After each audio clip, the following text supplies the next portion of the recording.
धन ज्ञान मान झूठी सब पहचान, पराई पहचान न आएगी तेरे काम। धन से, ज्ञान से, मान से हम अपनी पहचान बनाना चाहते हैं जो कि पहचान नहीं है, क्योंकि असली पहचान मेंटेन नहीं करनी पड़ती, लेकिन हमें धन के द्वारा, ज्ञान के द्वारा, मान के द्वारा अपनी पहचान को हमें मजबूत बनाना पड़ता है। और इस मजबूत बनाने में हम जुट जाते हैं, वासना उत्पन्न होती है। तो वासना से तेरे भीतर फल की आस। फल क्या है? मेरी पहचान।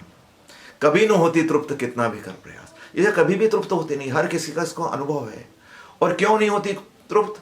क्योंकि जो तेरे हाथ है उस पर नहीं है नैन, जो तेरे पास नहीं उसके लिए बेचैन।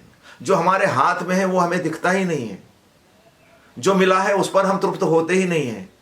जो हमारे पास नहीं है उसके लिए हम बेचैन होते हैं। ऐसा नहीं है कि केवल बैठे रहते, बेचैनी हमारे अंदर बढ़ती जाती है।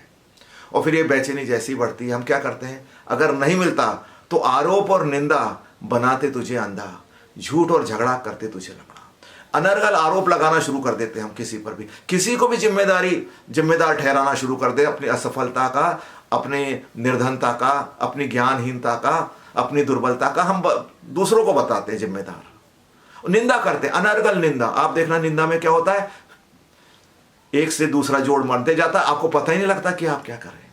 फिर झूठ और झगड़ा होते हैं इसके साथ में, क्योंकि जिसको पता लगेगा या आपने झूठ बोला कभी ना कभी तो सामने आएगा। फिर झूठ और झगड़ा करते तुझे लंगड़ा। लंगड़ा यानी समाज के सामने आप लंगड़े हो जाते हो। उसने कहा यार कैसी बातें कर रहे थे यार, तुमने कैसी झूठ झाट बात कर दी, इतने अच्छे आदमी को गलत बता दिया। तो हमारा झूठ भी पकड़ा गया और हम झगड़ा भी हमने किया, और अंत में हम कौन पड़े? लंगड़े पे हम पड़ गए, समाज ने हमको धुतकार दिया। शक और उपहास शत्रु तेरे खास, इसलिए शक और उपहास शत्रु तेरे खास, मिटाते रिश्ते लाते हैं विनाश।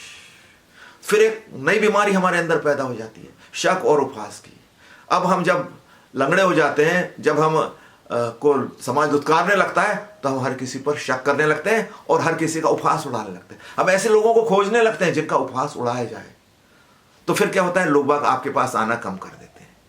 वो निर्धनता की वजह से या ज्ञानहीन होने की वजह से आपके पास आना नहीं बंद करते थे, लेकिन आपके अंदर का शक और आपके अंदर का उपहास, आपके अंदर की दुर्गंध है जो उनको पता लग जाती है। वो कहते हैं भैया इस आदमी से दूर रहना ही ठीक है। फिर क्या होती है? दुर्बलता से समाती अवगुणों की भीड़, निराशा से पैदा होती तेरे भीतर चीड़। अब आप बहुत ज्यादा निराश हो गए हो अपनी पहचान बनाते बनाते, तो आपके अंदर अवगुणों की भीड़ हो जाएगी। क्योंकि भाई एक रोग नहीं आता कभी भी। जैसे आपका शरीर के स्तर पर आप देखो, एक रोग के साथ कई रोग अपने आप उत्पन्न होते रहते हैं। आपका इम्यूनिटी सिस्टम खराब हुआ तो कई रोग अचानक आपको दिखने लगते हैं कि अरे ये भी है, डायबिटीज भी है, ब्लड प्रेशर भी है, हार्ट के भी प्रॉब्लम आ रही, किडनी का भी प्रॉब्लम आ गया। क्या होता है ये सब? दुर्बलता में समाती अवगुणों की भीड़, क्योंकि आपने अपनी पहचान खो दी, असली पहचान खो दी। आप शुद्ध घी थे, आप बन गए नकली घी, तो अब आपकी क्या वैल्यू होगी? और फिर काम क्रोध की अग्नि, लोभ मोह का जल, मत्सर की वायु, अहंकार करते प्रबल। फिर काम क्रोध की अग्नि आपके अंदर पैदा होती, सतत होती है, और ये किसको जलाती है? आपको, खुद को। लोभ मोह लगातार आपको कहते अरे यार ऐसा नहीं होता तो ऐसा नहीं तो होता, ऐसा कर लूं, वैसा कर लूं, और कर तो कुछ नहीं पाते क्योंकि दुर्बल हो गए हो। और मद और मत्सर, इसके बाद आप अपनी दरिद्रता का भी डंका पीटने लगते हो। अरे मैंने ऐसा किया था, इसके लिए ऐसा किया था, इसलिए वैसा हुआ, इसके लिए वैसा किया था, वैसा हुआ। मत्सर, जलने लगते हो आप दूसरे से। जो लोग प्रगति कर रहे हैं, जो लोग आगे जा रहे हैं, आपके अंदर ये नहीं कि ये सृष्टि का कुछ नया उपहार है। आप किसी पेड़ के साथ तो ईर्ष्या नहीं करते कि पेड़ फल फूल रहा है और सुगंध दे रहा है। आप किसी प्रकाश के साथ तो ईर्ष्या नहीं करते, आप सूरज के साथ तो ईर्ष्या नहीं करते कि हमें अग्नि भी दे रहा है, ताप भी दे रहा है और कई प्रकार से हमारी सहायता कर रहा है। लेकिन हम आदमियों से जरूर जलते हैं जब वो प्रगति करते हैं। क्यों? क्योंकि हम अपनी पहचान इस प्रकृति के साथ भूल चुके हैं।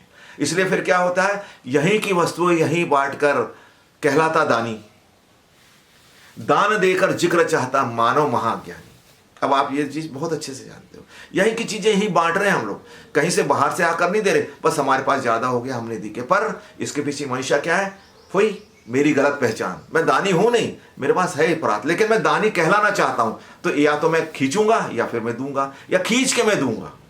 किसी को लूट कर, किसी को दगा देकर मैं भंडारा और जगराता करवाऊंगा। तो धन कमाता, कराता, जगराता, भंडारा, दानी बनने का लोभ, दानी कहलाने का लोभ क्या क्या ना करवाता। ये सब दानी कहलाने का लोभ है। दान करते नहीं हो आप, एक दिन दान करते हो, 100 दिन उसका बखान करते हो। देखिए आप, इसलिए जोड़ ले धन ज्ञान, सुन ले खुद का बखान, फिर भी अशांत रहेगा खुद से रहकर अनजान। लेकिन आप अशांति आपके मन में खूब रहेगी, क्योंकि आप कितने भी जगराता करवा दो, कितने भी भंडारा करवा दो, लेकिन आप अपनी पहचान खो चुके हो। आप अपने अंदर जाना, आपने अपने अंतर्बोध को खो दिया है। जब आप अपना अंतर्बोध खो देते हो तो आप जैसे समझो आपने आंखें खो दी, तो आपका प्रकाश का संसार, विवेक का संसार मिट गया। आपने अपने कान खो दिए, तो अब जो अच्छे वाक्य हैं वो आप कभी नहीं सुन पाओगे और ना उनकी फायदा ले पाओगे। अब आपकी संगति भी अच्छी नहीं होगी, और इस तरह से आप दुर्बलता की भीड़ बन के रह जाओगे। इसलिए बोलते हैं जोड़ ले धन ज्ञान, जोड़ लो। यहां कौन मना कर रहा है? यह सृष्टि में कोई बंदिश नहीं है। जोड़ लो, जितना धन जोड़ना है जोड़ लो, जितना ज्ञान, जिसको आप पुस्तकी ज्ञान कहते हो, वो ज्ञान कर लो। खुद का बखान करवा लो लोगों के मुंह से, कहीं जीत जाओ चुनाव में, या कहीं वाई बटोरने के लिए बड़े आदमी बन जाओ, कहीं ज्ञान की बातें पुस्तकों से जो उधार ली हुई हो ज्ञान की बातें बांटना शुरू कर लो, और खुद का बखान सुन लो। क्या भैया, क्या आप सुंदर कथावाचक हो, क्या आप सुंदर नेता हो, क्या हो, पर पराई पहचान कभी ना आएगी काम। और आपके अंदर क्या रहेगा? फिर भी अशांत रहेगा, खुद कर रहेगा अनजान। तो खुद से अगर आपको अनजान नहीं रहना है, तो आपको खुद की पहचान है, वो है ईश्वरी पहचान। और आपको पहले जानना है, धन ज्ञान मान झूठी पहचान, पराई पहचान कभी ना आएगी काम। आज इतना ही। नमस्कार और